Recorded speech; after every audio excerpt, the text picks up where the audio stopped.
Continuing on with the theme of religiosity, you know, you have your two birds side by side, Sparrow Christy and the raven, and you have the raven from the Haida myth, and then you have the sparrow crucified like Christ on the cross, except that in Sparrow Christy the bird is sort of in a pose of ecstasy, as if, just in that moment of meeting his maker.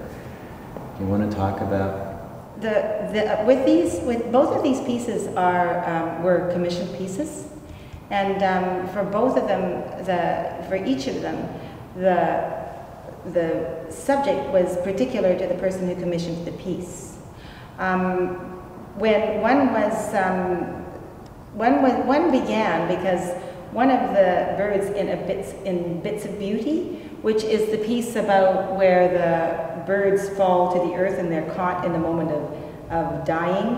One of them looked very much like a crucified, like a crucifixion figure. So a friend, a collector, said that he would very much like to have it developed upon and be a larger piece, and that's how Sparrow Christy came about.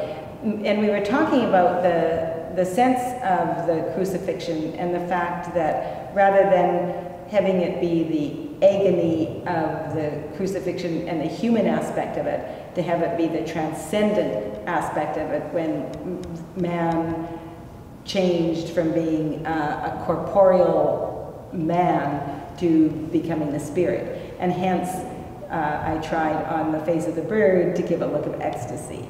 And as you know, there's also a print as well that I did in the company of Hortense Marrero. And on the print as well, the look is one of ecstasy. And with the raven, this was Dr. Bob Chaudhuri, who's been very supportive in this project, who commissioned the raven. And he had had a spiritual experience involving a white raven.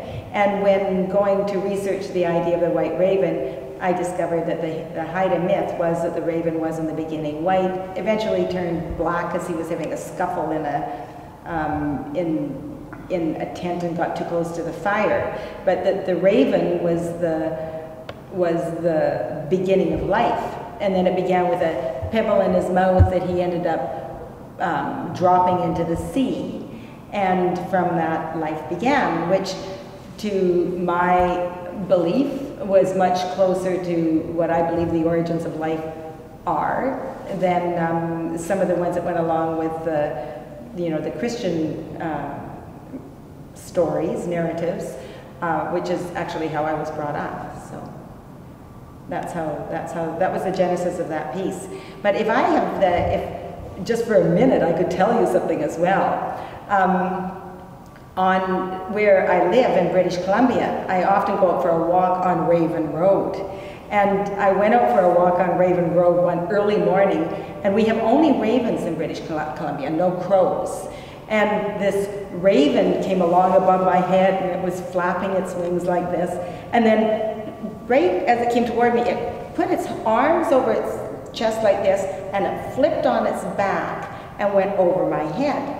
And then once again it did this like this and went like this and flipped on its back and went down over towards the lake, went in a spiral motion right down, and then as if it was coming out of a nosedive, took off and went away. And I came back and said to Richard, I saw this amazing thing. Do birds actually do this? Or, have I been working with birds so much that all of a sudden they're communicating with me or something?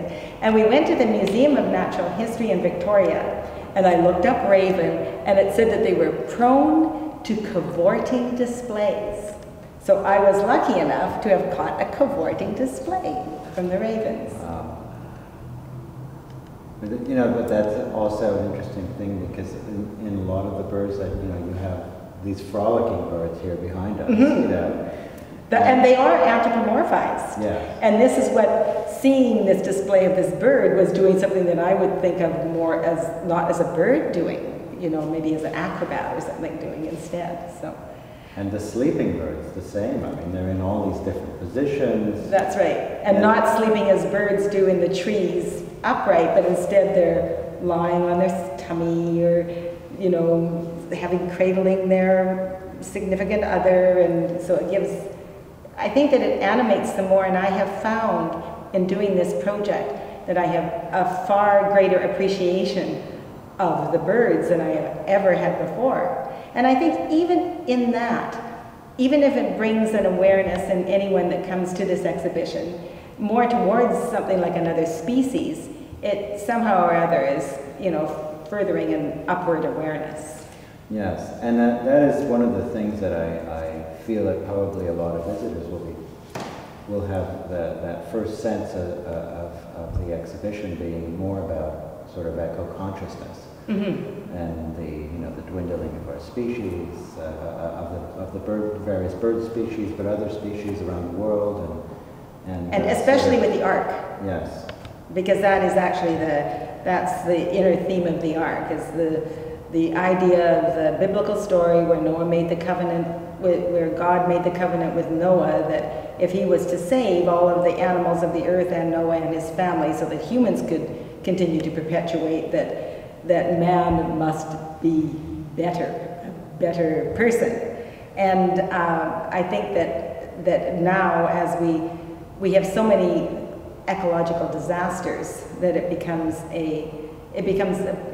pertinent to our time, that particular biblical narrative. Another thing that is really beautiful about the work that you do, or really particular and special, I would say, is the fact that you're capturing the birds at these various moments, including the birds from Bits of Beauty, where they're hitting the windows, and they're caught at that moment of impact, and even at that moment of death, even at that moment of as you said, the death of a beautiful thing, the death of beauty. There is beauty in the death. That's right. And that's, I think, is really terrific, because what you're doing to me is that it's more of an observation. You're presenting, and it goes back to the sort of Buddhist philosophy, where you're presenting an observation rather than prejudgment of it, which is very unusual, especially in the arts today. I don't think it's didactic. I don't think that it's not actually trying to put forth a definite message. And I think that you're right in that respect. It's much more encouraging an observation, I guess, is what it would be. And an observation without judgment, or a lot of judgment. Mm-hmm. Just being with it, presenting it so that the viewer can be with it and spend some time with it and allow it to sort of wash over them or wash through them or be immersed in it.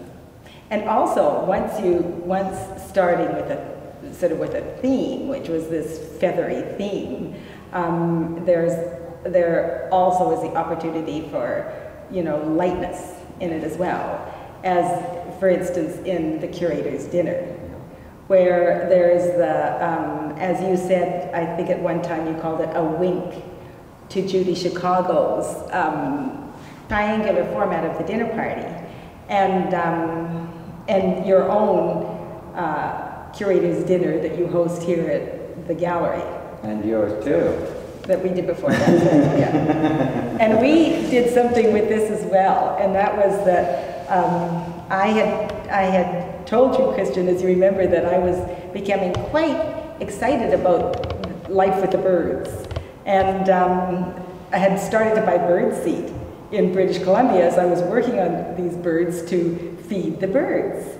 And then I said to you that I would like to bring the birdseed out for the opening, and you said, oh, we could invite the birds as well. And but that pile of birdseed did end up instead going into the curator's dinner.